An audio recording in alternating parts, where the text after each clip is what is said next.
Good evening student. आज हम लोग चैप्टर 13 का 13.3 का क्वेश्चन नंबर 5 देखेंगे। 5 में कह रहा है picture has 15 centimetre by 12.5 centimetre dimensions. A 2.5 centimetre borrowed frame is required to cover it. Find the cost of the frame at rupees 1.50 per square centimeter.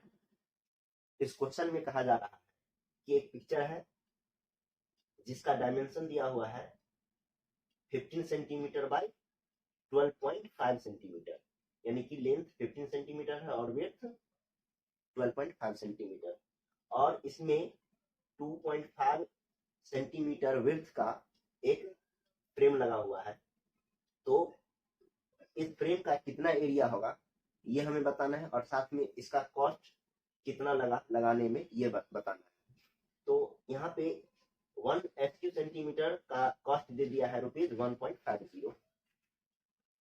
तो इस क्वेश्चन को बनाने का जो स्ट्रेटेजी रहेगा, हम क्या करेंगे कि जो आउटर रेक्टेंगल है उसके एरिया में से इनर रेक्टेंगल का एरिया माइनस कर देंगे तो हमें इस फ्रेम का एरिया निकल जाएगा, और जितना फ्रेम का एरिया आएगा इसमें 1 सेंटीमीटर का कॉस्ट जितना है उससे हम मल्टीप्लाई कर देंगे तो फ्रेम का कॉस्ट आ जाएगा।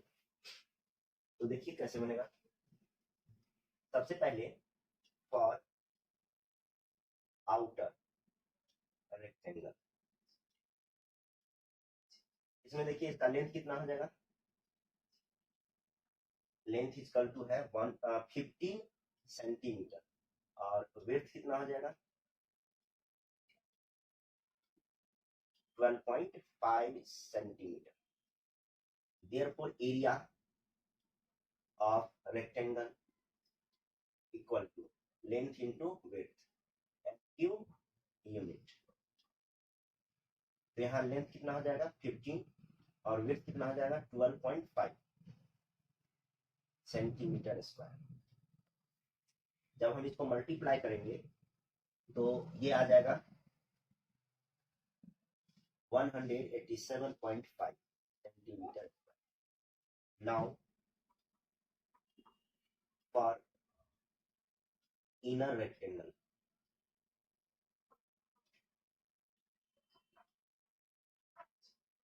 इनर रेक्टेंगल के लिए अगर लेंथ देखें, लेंथ तो ये कितना हो जाएगा, देखिए ध्यान से समझिएगा। इनर रेक्टेंगल का अगर हम लेंथ निकालना चाहें तो कैसे निकालेंगे, देखिए ये इधर से कितना लेस करेंगे 2.5 और इधर से भी कितना लेस करेंगे 2.5 सेंटीमीटर, क्योंकि ये क्या है दोनों साइड 2.5 का एरिया है। तो टोटल कितना इसमें लेस करेंगे 15 में 2.5 प्लस 2.5 यानी कि 5 लेस करेंगे। तो इनर रेक्टेंगल का लेंथ कितना आ जाएगा 10 सेंटीमीटर। इसी तरह से हम इसका विड्थ निकालेंगे। यहाँ देखिए ये इधर से कितना लेस होगा 2.5 सेंटीमीटर और ऊपर से भी कितना लेस होगा 2.5 सेंटीमीटर। तो टोटल कितना लेस हो जाएगा 5, तो ये आ जाएगा 7.5 सेंटीमीटर। लेंथ हो जाएगा 15 माइनस 5 इक्वल टू 10 सेंटीमीटर और विड्थ कितना हो जाएगा 12.5 minus 5 equal to 7.5 centimetre. Therefore area of rectangle equal length into width SQ unit। Length कितना हो जाएगा 10 सेंटीमीटर और विड्थ कितना हो जाएगा 7.5 सेंटीमीटर। जब हम इसको मल्टीप्लाई करेंगे तो यह आ जाएगा 75 सेंटीमीटर। अब यहाँ देखिए आउटर रेक्टेंगल का एरिया आ गया, इनर रेक्टेंगल का एरिया आ गया। हमें किसका एरिया चाहिए, फ्रेम का area, area of frame is equal to area of outer rectangle minus area of inner rectangle.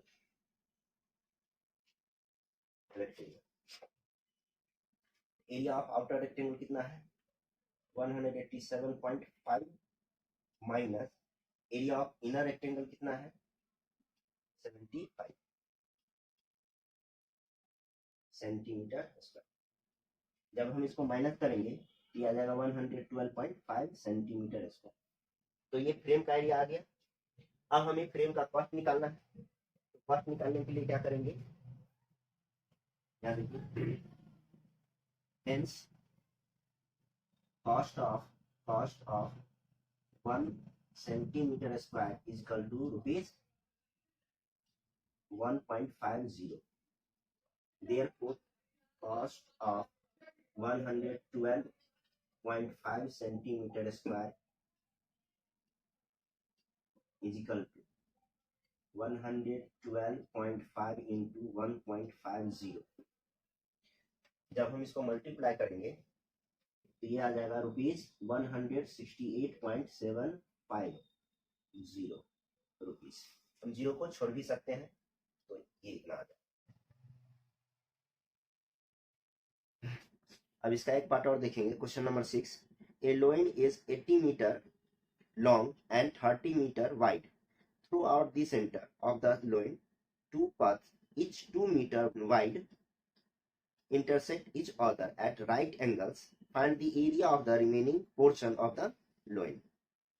देखिए, इस क्वेश्चन में ये कहा जा रहा है कि एक लोइन है, यानी घास का मैदान है, और इसकी सेंटर से होकर 2 मीटर का पथ छुटा हुआ है जो कि एक राइट एंगल पे एक दूसरे को कट कर रहा है। तो यहाँ पे देखिए, इस बचे हुए पोर्शन का, यानी कि जो रिमेनिंग पोर्शन है, इस रिमेनिंग पोर्शन का एरिया हमको बताना है। तो इसको बनाने का स्ट्रेटजी क्या रहेगा कि इस पथ का एरिया और प्लस इस पथ का एरिया, इस पूरे रेक्टेंगल के एरिया में से हम माइनस कर देंगे तो इस बचे हुए पोर्शन का क्या आ जाएगा, एरिया आ जाएगा। और ए लोन, इसका लेंथ कितना आ जाएगा, लेंथ इक्वल टू हो जाएगा 80 मीटर और विड्थ हो जाएगा 30 metre. Therefore, area of loin is equal length into width SQ unit. तो यहाँ देखिए, लेंथ कितना हो जाएगा 80 मल्टीप्लाई विड्थ कितना हो जाएगा 30 मीटर स्क्वायर। इसको मल्टीप्लाई कीजिए, ये आ जाएगा 2400 metre square. Now for path,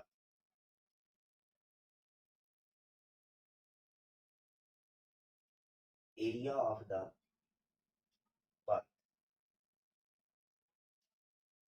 parallel to the length। यहाँ पे देखिए, लेंथ के पैरेलल में हम अगर इसका एरिया निकालना चाहेंगे, ये हो जाएगा L into b s q unit. तो L कितना, ये 80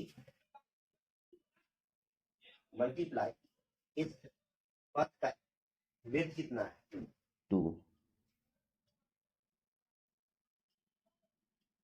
160 metre square.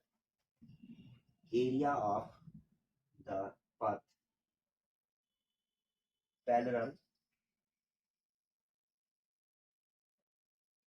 to the width। तो विड्थ के पैरेलल में पथ का एरिया कितना हो जाएगा L इंटू बी यूनिट। तो लेंथ कितना हो जाएगा 30 मल्टीप्लाई विड्थ 2 मीटर स्क्वायर, ये आ जाएगा 60 मीटर स्क्वायर। देखिए, एरिया ऑफ साइडेड पोर्शन, तो ये साइडेड पोर्शन कैसा है, एक स्क्वायर है। स्क्वायर का एरिया क्या होता है, पाई का स्क्वायर।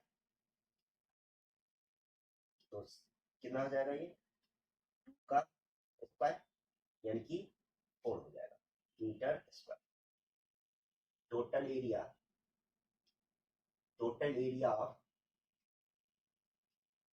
पथ